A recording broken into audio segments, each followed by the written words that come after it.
Between the dawn of recorded history and 2005, roughly 5 exabytes of data and information were captured. Every 48 hours, we now create and capture 5 exabytes of information. Every 2 days, we create and capture the amount of information that existed for 4,000 years in recorded. Does anyone else feel like their inbox is getting a wee bit full? By the time Ivana wakes up, she's receiving 10 emails per minute from people she's never met before offering to help. And I don't mean just like, oh, like help, help, do you want it like a high five and a hug?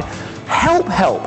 Someone has, I kid you not, someone has found Sasha's address, driven past her house, videotaped it and uploaded the tape to the internet with a note that says, this is the address. I told you, the wrong phone to steal, right? Journalist from the New York Times gets in touch, says, this looks interesting, front page of the New York Times Online, picture of Sasha, headline, crime in New York. Right, they're all British now, crime in New York, right? It launches a chain of events that honestly has redefined the way I have looked at workflow and the workplace, and forms the basis, actually, of, I think, the future of the workplace and the future of collaboration.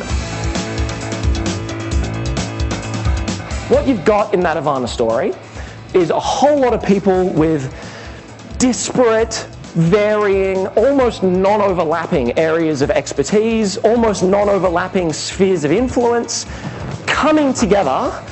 No one's getting paid or managed, by the way, but coming together and chipping in what they know and what they can do at the right time in the process to help achieve a collective outcome. If someone asked me to sum up the office of the future in 2 words, I'd say that's it. It's disorganized collaboration.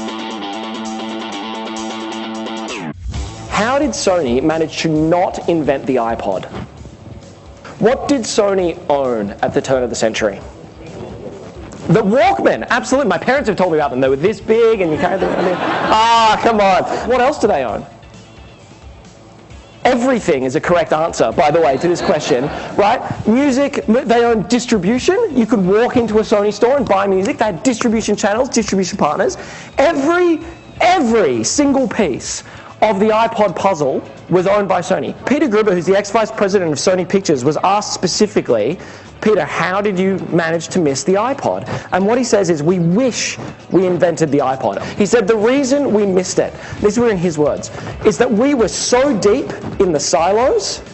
We were so deep. Yeah, we owned everything on earth, but pictures, didn't talk to music, didn't talk to digital distribution, didn't talk to home electronics. We were so deep in the silos, we missed the innovation that sat in what he called the white space, the money in the cracks, the gap between the silos. If we all knew what we all knew as a business, we would be unstoppable. But we can't do that unless we capture all the information of value and then give people access to it. We need to find ways to create organizational value from individual brilliance. Capture, access, leverage is about transcending traditional business units, traditional geographical units, traditional silos, and not about doing away with them, right? Because they're there for management reasons and they lower the cost of operation. So it's not about destroying the business model. It's about overlaying on top of the business model an information architecture that lets people capture, access, and leverage information.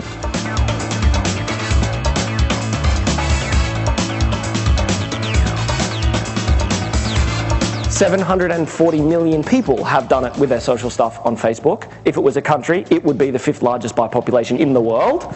Also be a very young country full of people I don't trust to run a bath, let alone a country. But that's a story for another day.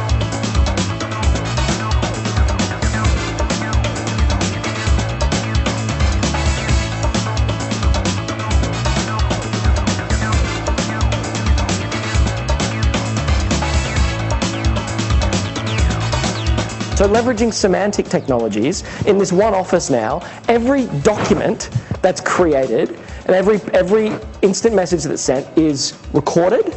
It's analyzed by semantic systems that look for meaning in the document and they apply tags and labels. And then when you're working, in real time, your computer is looking at what you're writing and it's checking it against things that other people have been working on to put in your way things that will help. Oh, you're writing a document on an airline pitch? Have you considered chatting to Jake? He's done the same thing recently. Oh, you're writing a new systems document. You know, we just created one in London. Like, this could really help. It's taking people out. So when I talk about the funky fringe, that's not just cute, cool stuff, right? You're talking about optimizing businesses to the tune of tens to hundreds of millions of dollars.